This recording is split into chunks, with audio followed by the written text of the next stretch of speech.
Hello, this is Yanis Varoufakis on behalf of DiEM25, our Democracy in Europe movement, with some thoughts about the impact of the epidemic, not just on our daily lives and our health, but primarily on our economy, on our politics, on our morality, on the way we deal with asymmetric or symmetric threats. This epidemic, like all epidemics, has these two separate but of course related realms. One is the impact on our health, on the way it changes our lives with isolation, with the cessation of normal activities, the fear of illness, but at the same time there is the epidemic that spreads throughout the political economy of global capitalism. Undoubtedly, the coronavirus is going to accelerate the post-2008 crisis.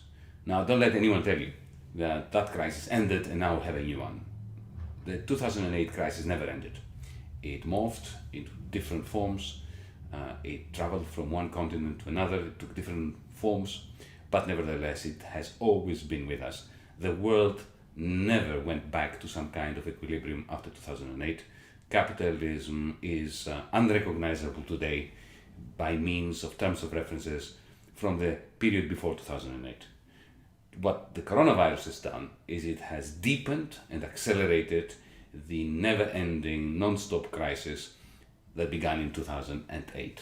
If you think about it, the reason why there's been a semblance of normality, of recovery after 2010, 2011, was because central banks and governments took it upon themselves to refloat the financial markets and to rebuild the circuits of financialized capital by printing trillions and trillions, mountain ranges of money, and throwing them at the 0.1% at corporations that were already full of money.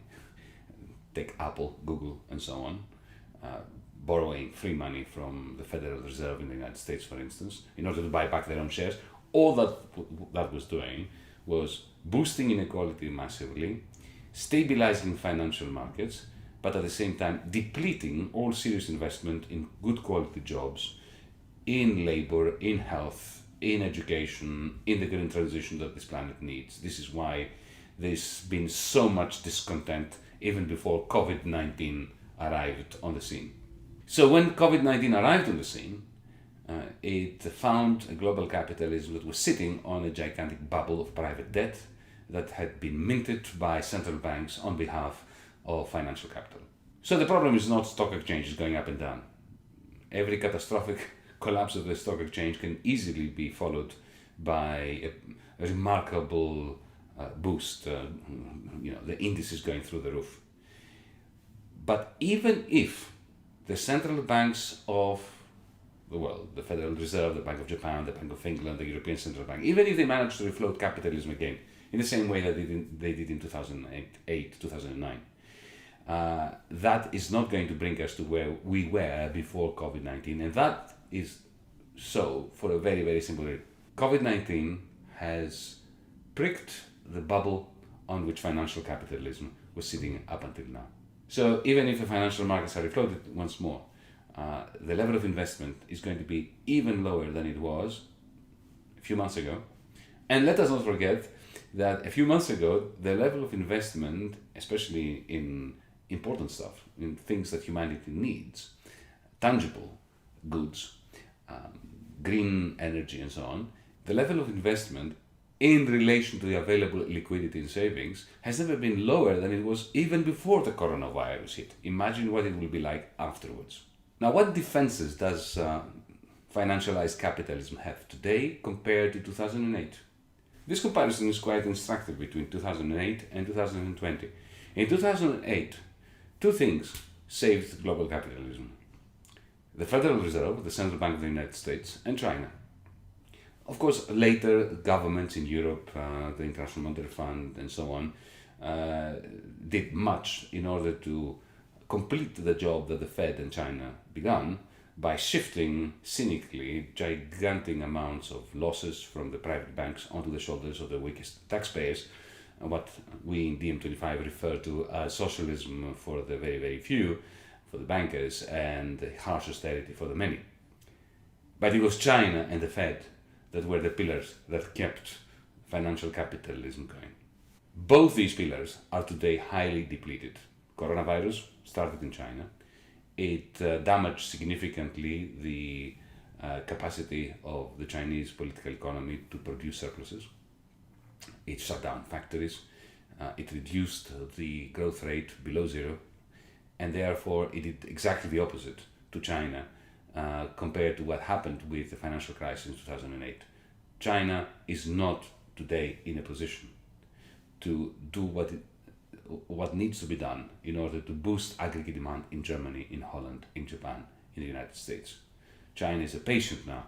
It is not the medical provider. The Federal Reserve could potentially repeat that magnificent feat of 2009 because, unbeknownst to many people, in 2009 the Federal Reserve extended what is called in the business dollar swap lines to the European Central Bank and to the Bank of Japan and to the Bank of England and to many other central banks. Effectively, the Federal Reserve said to them, we will give you as many dollars as you need in order to cover your positions, your bets in dollars that had gone up in the air. Trillions of dollars were provided by the Federal Reserve to the inane, ridiculous bankers of Germany, of France, of Greece, of Japan, and so on and so forth, and therefore refloated them. They could do this again now. But there are two problems. First, as I said before, this is not going to restore the capacity of capitalism to invest in important things and in good quality jobs. That capacity is going to be lessened, even from the ridiculously low levels that we had before the coronavirus hit. But there's another problem. It's called Donald Trump in the White House. Will Mr. Trump sit idly by watching the Federal Reserve provide swap lines to Germany, to the European Central Bank, to Japan, to China, if needs be? I very much fear that he's going to try to attach strings to any such dollar swaps. And if you do try to attach strings and to try to use this as a negotiating tool with the European Union or with China, those strings destroy the efficacy of the dollar swap lines. It sounds like a technical issue. It's not a technical issue. It's a question of brute force. In 2008, 2009, the Federal Reserve used the exorbitant privilege of having the capacity to issue dollars in order to save financial capital in the rest of the world. Is Donald Trump interested in doing that? If he's not interested in doing that, the repercussion would be very simple. We're going to have an even deeper crisis, a deeper recession with tangible effects on the lives of people from Hong Kong and Shanghai all the way to Finland, Portugal, Iceland, everywhere. This is why this epidemic is of great significance to real people's lives across the world. If there are any lessons to be learned from this latest development in the global political economy, it is twofold. Firstly, the importance of public health systems, and secondly, how crucial it is to use public finance for the benefit of the many, not the few. I'll begin with public health. Have you noticed that private health providers resemble rats that are jumping off the sinking ship? Have you heard anything being discussed regarding the contribution of private hospitals and private healthcare during this crisis of the coronavirus induced dynamic? No, they are nowhere to be seen.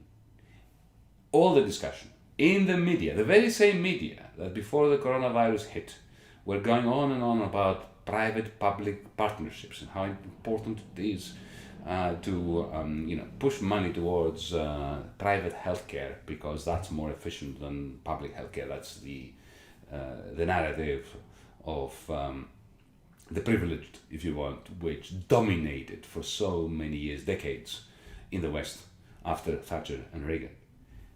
The very same media that were extolling the virtues of privatization of hospitals, of private-public partnerships and so on, today only talk about the importance of utilizing the public health service in order to save our bacon, to save our lives, and to ameliorate the effects from the coronavirus.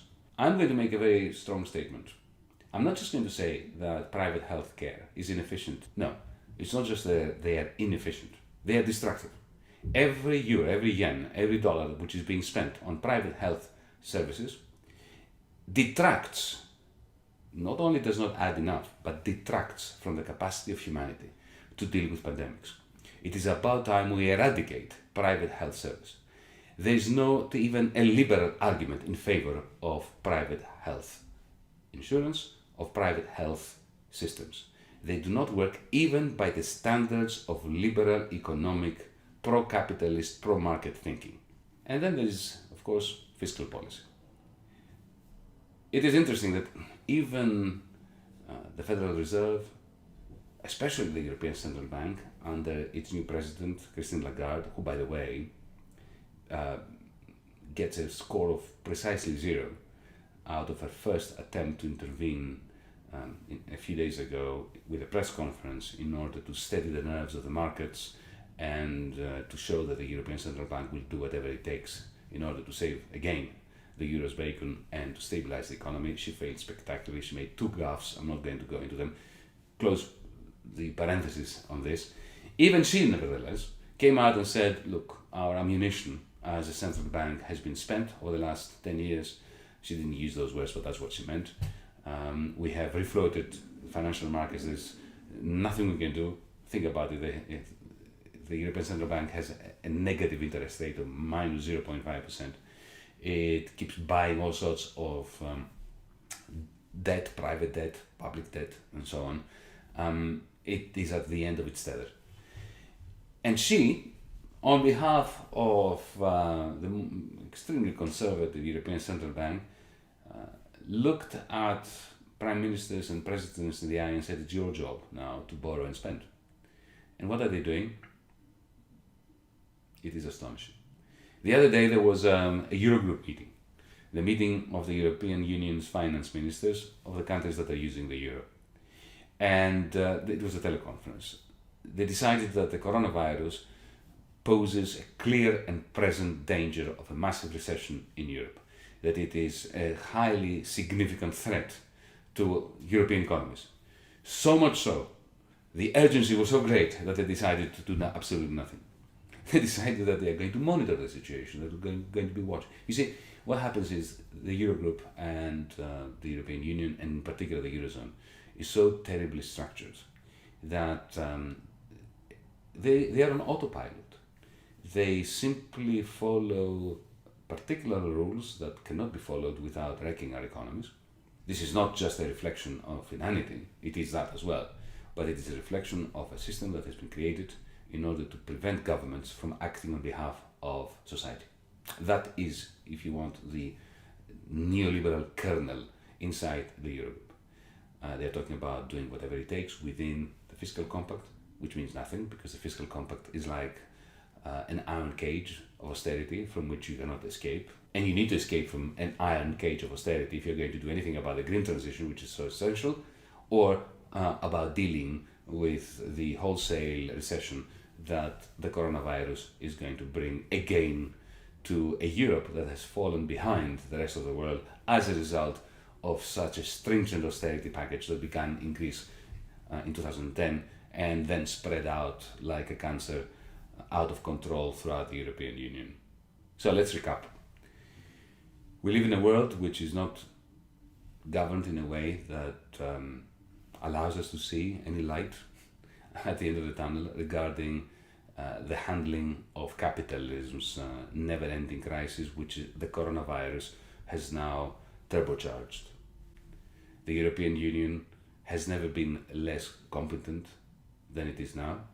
The European Union has never been less capable of acting as a union than it is now.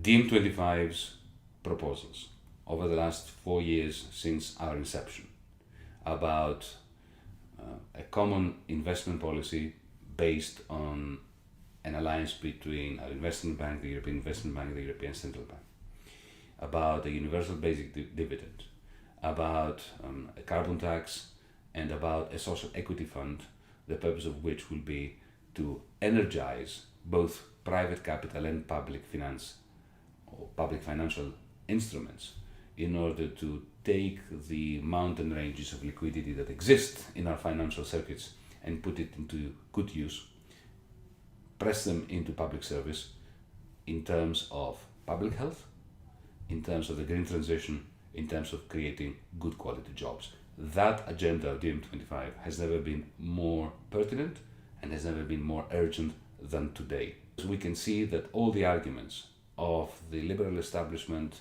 effectively business as usual, it took one little virus in order to wreck them. We've seen that the idea of Lexit, of a left-wing exit from the European Union, all it did was it strengthened people like Boris Johnson and the right-wing exiteers, the nationalists, the ones who want to build taller walls between our countries, and the ones who are benefiting politically by turning one proud nation against another, one person against another, one member of the working class against another member of the working class. We have seen the inability of existing nation-state-based political parties to come together and to issue a common manifesto, a common policy agenda for the whole of the European Union. DiEM25 is the only one that has done it. We did have our Green New Deal. We do have it. The Green New Deal can very easily be seen as the only foundation on which we can build simultaneously the investment in the green transition, which is essential in order to keep us breathing on this planet, and the public health services that are essential for dealing with a pandemic like this one.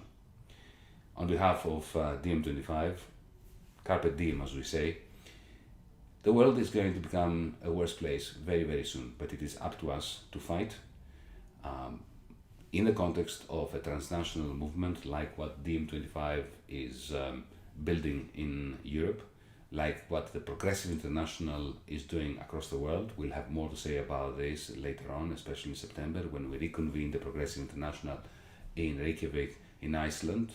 It is essential that we keep struggling because our ideas and our blueprint make sense, they're rational, they're immediately implementable.